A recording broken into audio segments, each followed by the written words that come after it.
Happy New Comic Book Day, webheads! Before we get started with this week's haul, I got a question for you. Did you ever expect that special package in the mail, and then when you got it in the mail, it wound up looking like this?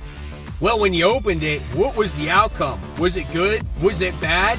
I want to know in the comments below.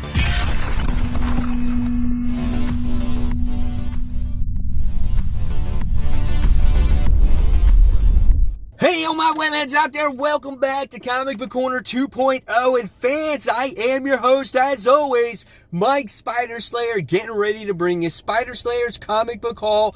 Fans, this is episode 459, and this is the video series where each and every week I show you guys, the fans, what I picked up at my comic book store, which is Comic Central, located in Central Florida in the city of Sanford. If you guys ever have time, stop by and say Mike Spider Slayer sent you. So guys, let me just tell you, not only do I have one mysterious black bag of comics, but I have two mysterious black bags of comics. That's right, it's time for the mysterious black bag. And guys, I guess you can consider this a birthday haul, because on Tuesday it was my birthday.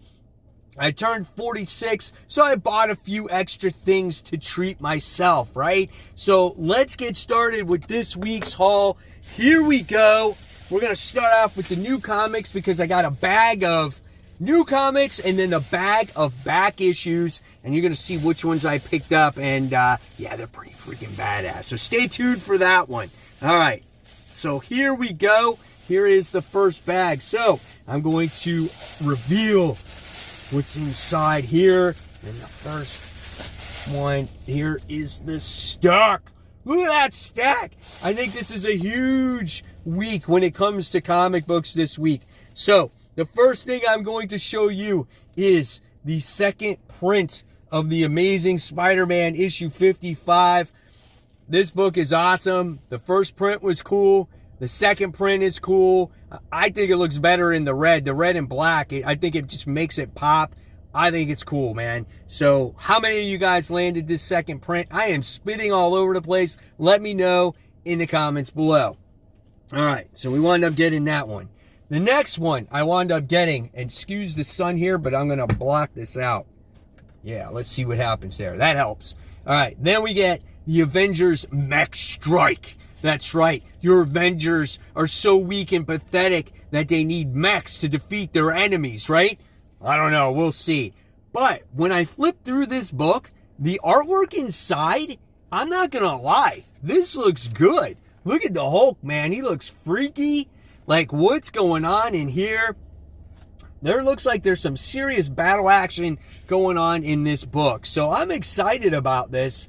Just because of the artwork alone. Sometimes that artwork can change a tone for a book and make you really love it. So Avengers Mech Strike. All right, the next one is Robert Kirkman's Image comic, Firepower. I want to see what this sword is. It's flaming. Who's the girl that's wielding it? I love Firepower. I love Owen Johnson. I love his wife. I love his family. I love everything about this book. Pacing is awesome. The action is fantastic. And the story continues to progress at a nice pace. So check out Firepower if you haven't, guys. Really great book. Fantastic cover.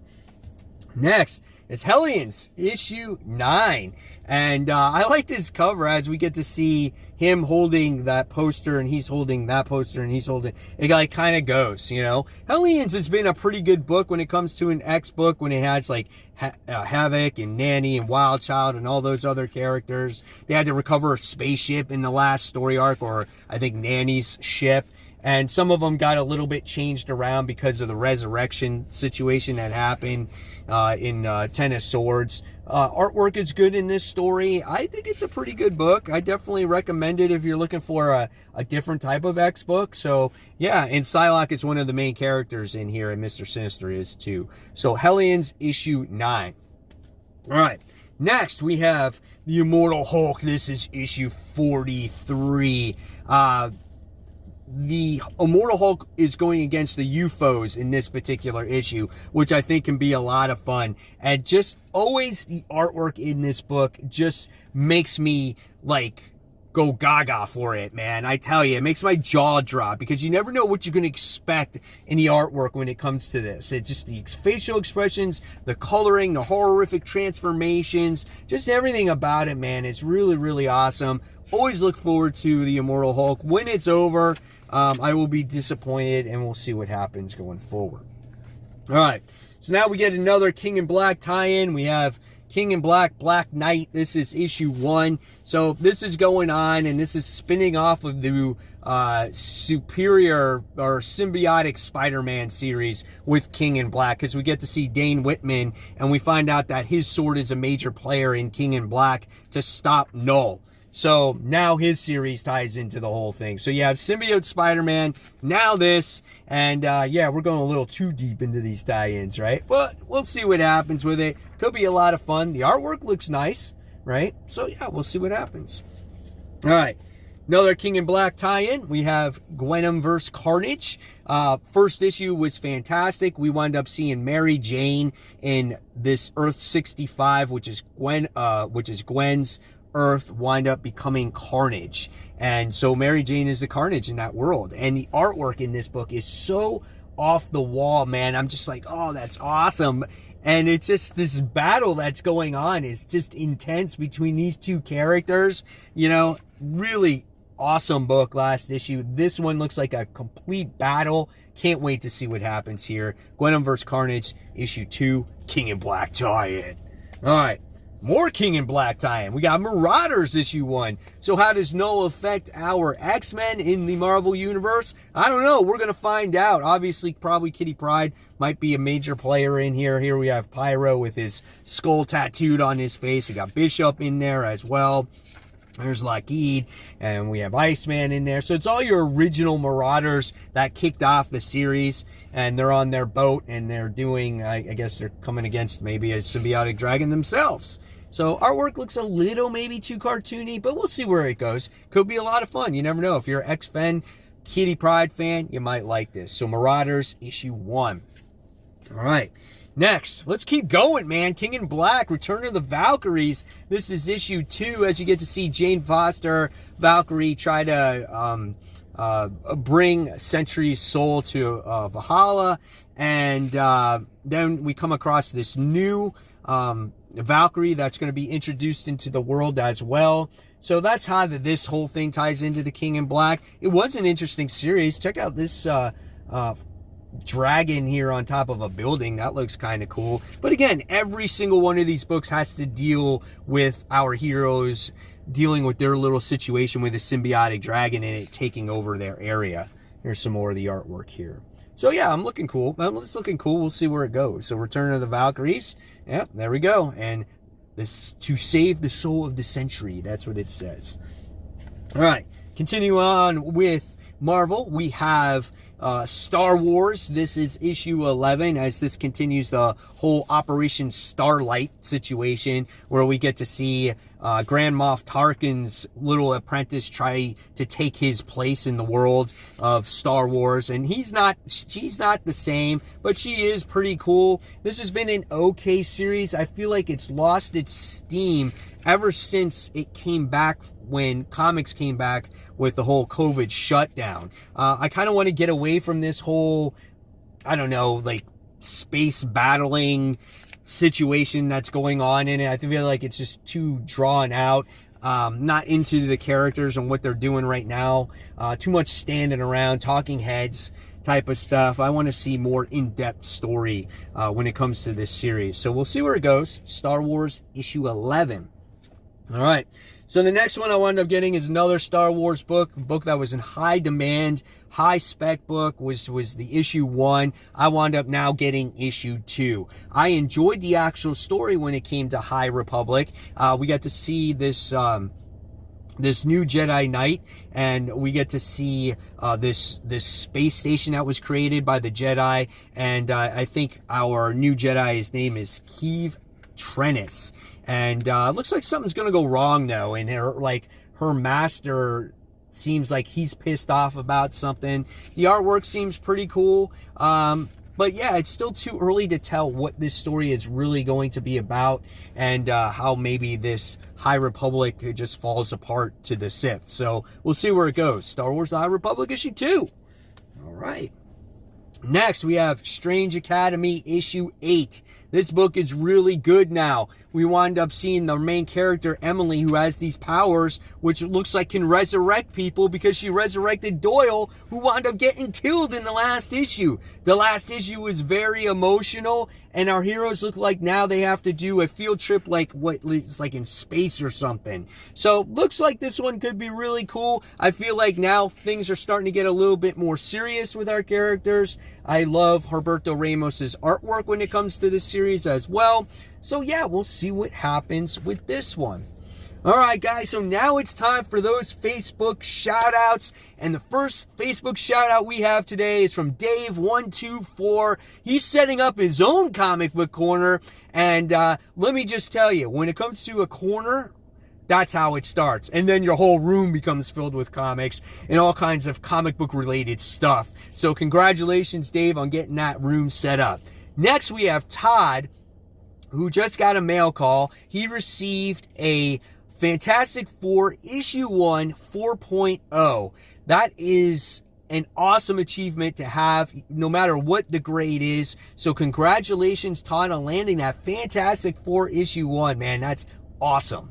And then last but not least, I have Levon Thomas, whose picture I showed at the beginning of this video when it comes to, your packages being damaged in the mail. Well, he just wanted to say that his package wound up being okay, and it was a pretty nice looking slab, as he had this Stan Lee cover, I guess, flying through the neighborhood as Spider-Man. So, and it was signed. It looks fantastic, and it was a 9.0.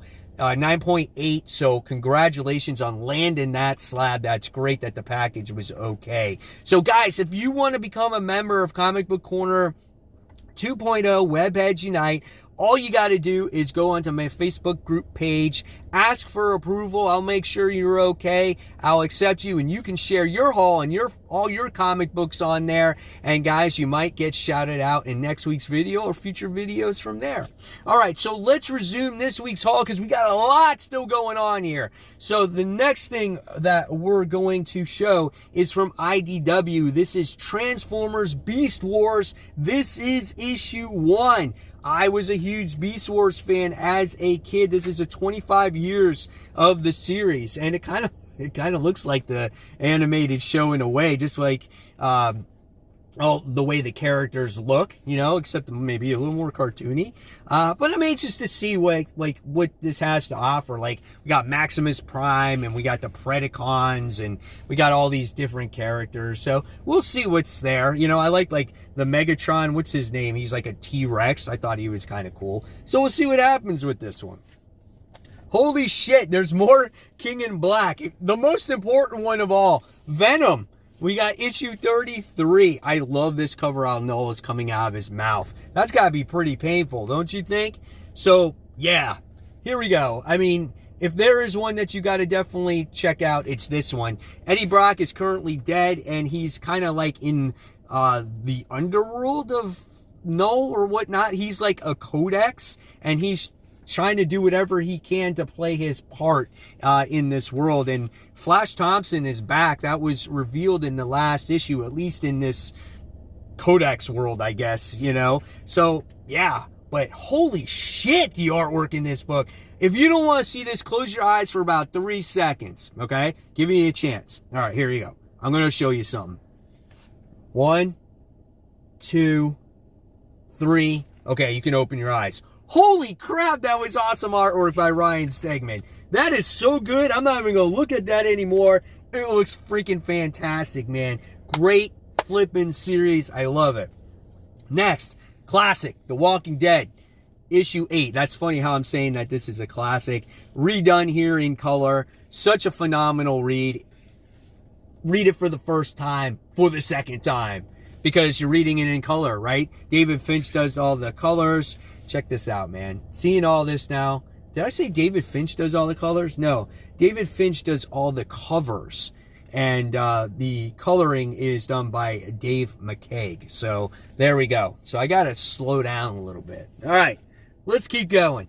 Next, we have the Immortal Hulk. This is issue 43, the variant cover. Had to get this one. Love the transformation that happens on this variant cover. Just had to get it because of that. I love it, man. So, so cool. All right, the next one here, I was on the fence about buying, but I had to get it, again, just for the cover. Hopefully the story is good as well. ManBat, issue 1. Look at that cover, man. Sick cover. And then here is the interior artwork here as ManBat's flying around. I love the over-exaggerated wings. Love the coloring in this book. It looks pretty cool, too. And, yeah, man, looking good.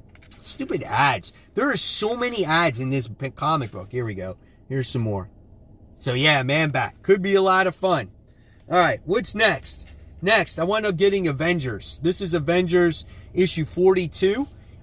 This is a random Alex Ross Timeless variant. So even though I said I wasn't going to read Avengers anymore, I'm forced to get it. I shouldn't say everyone's forcing it down my throat, but I have all these covers. So when they release another one with Hawkeye on it, it's like, shit, I gotta get this book, man. I gotta get it. So now I have to read the book because something big is supposed to happen in this issue, I think. And I don't know. Look at all the dialogue. My gosh, what are they talking about? Just fight. What are you standing around talking about? Here we go. That's the problem with this, man. So here we go there. So I don't know. We'll see. This is supposed to lead into Heroes Reborn. I don't know. All right. So now we're going into all that DC Future State stuff. I'm not going to show you the artwork because I got a whole bunch of other stuff still to show you. But the one I wound up getting here is Wonder Woman issue 2, the Future State one. So this one was one of my favorites, and I'm looking forward to the second issue here. The next one is Swamp Thing. I was not a fan of this. Now, I think you have to be an acquired taste to like this particular book. If you like Swamp Thing, you're probably going to like this series. Okay, so we got that. Superman of Metropolis. The last one was okay. We have John, who's doing battle against a creature called Brain Cells, okay? Part of Brainiac. And Kara is fighting against him because of the manipulation of brain cells. Kind of cool artwork that was inside. We'll see what the second part has to offer. The next one is Harley Quinn, issue 2. This book had a great concept, okay? Where you have Harley, who's being recruited to do battle against Black Mask and to stop all of Gotham's villains. The artwork was the issue for me in that first issue just because there was too many close-ups. I wanted to see more from far away shots and more action shots, not just her sitting around talking for the most part. But there could be more of that in here. All right. Another book that was pretty cool was The Next Batman. We're already on issue 3 of this. This is the most expensive out of all of them. And this features the Outsiders and the next part of Arkham Knight. All right. And then a lot of people dogged this first issue. This is The Flash. I want to know in the comments below how many of you guys are picking up the second issue of this one. I'm picking it up. Maybe it might improve. We'll see if maybe it has ramifications on it. And yeah, we'll see. All right. So now we go on to Mysterious Black Bag number 2. Here's the stack on that one. Like usual, bags and boards.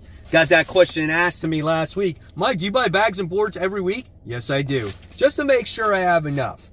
All right, so this one you can say is a X-Men haul because there's some issues of X-Men that I still don't have that probably I should have had by now, but I haven't. So the first book I wound up getting, and I think I got this for a pretty good price. This is The New Mutants. This is issue 14. This is when Magic joins the actual team for the first time. So I don't know, obviously, the grade of this book, but it's actually in really good shape. I paid $10 for it, and I'm happy to add this one to the collection because this one has some value to it. So pretty cool, pretty key comic book here. Awesome to have it in the collection. The next one I wound up getting is the New Mutants issue 16, where we were talking about Hellions earlier, and I wound up getting the first appearance of the Hellions, which I thought was pretty awesome, you know? So I'm excited to get this one as well. Not as pricey as, say, the Magic issue, but this one is still somewhat of a key as well. All right. The next one I wound up getting is double-sized issue of X-Men. This is issue 166. This is the first Lockheed appearance, excuse me. So, you know, Lockheed is a huge character for Kitty Pryde, and I don't see this one too often. And when I saw this, and when I saw the price for it for $5, I was like, I'm definitely picking up this one as well, because this is a steal. This book is also a key as well. It's in pretty good shape. You know, it may not be a 9.8, but it's definitely not like a 5.0 or 6.0. It could be like a 9.0 or a 9.2 or something like that. So I was excited to actually get this one also. All right, so now we go into maybe some lesser keys when it comes to the series. I wound up getting the Uncanny X-Men issue 239. One of the main reasons why I bought this book is just for the pure cover art alone. The cover art in some of these X-Men books in this time period are absolutely gorgeous. Some of them, I don't think I have any of them. I think there's a lot of these I have holes missing in my collection. But this is a really nice cover with Madeline Pryor and then Mr. Sinister. And then we also have issue 242, which I think is kind of cool just because it's got the X Factor team on there, and then it's got your other characters up there as well. Doesn't represent really anything. It's just kind of close in the series to 239, so that's why I picked it up. All right. The next one I picked up was issue 267. This is the second appearance of Gambit.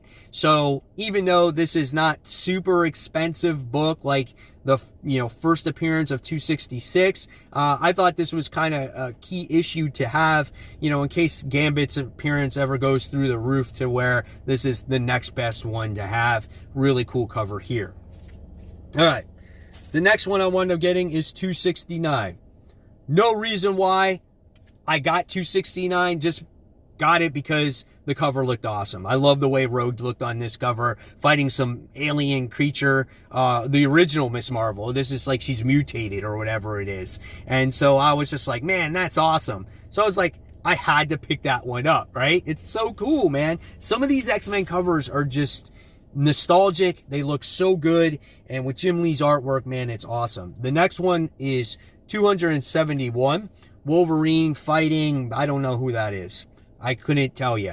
But again, I had a little bit of a run going here when I saw these back issues, so that's why I picked this one up. The next one I wound up getting is issue 272. Again, another sick cover. You got Storm on there, you got Cable, you got Wolverine, you got Archangel. Like, this brings me back to the day. This is the Extinction Agenda. This is part 7. So after 273, there was 272, there was 273. Again, this cover, not so much the greatest cover, but still, it was pretty cool to see, and I wound up getting it.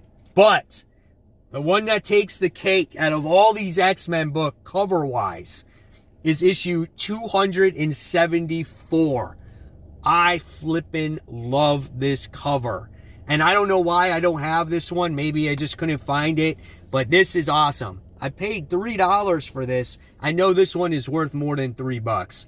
And I love how Rogue is all over Magneto, man. He's like stud here. Got Nick Fury there. I mean, that's just... This is classic comic books for me. This is what I grew up to. So to get this back in my collection again, if I lost it, can't find it, whatever it is, I'm totally excited to have it. So there you guys have it. There is my birthday extravaganza 2-bag haul. Hopefully you guys enjoyed it. Hopefully I didn't bore you to death, but there it is. I want to know now what you guys wound up picking up this week in the comments below. If you like this video, give it a thumbs up, subscribe. Don't forget to hit that bell. And until next time, I'll leave you more content right here. And guys, I'll see you on that next video. Take care, everyone. Bye.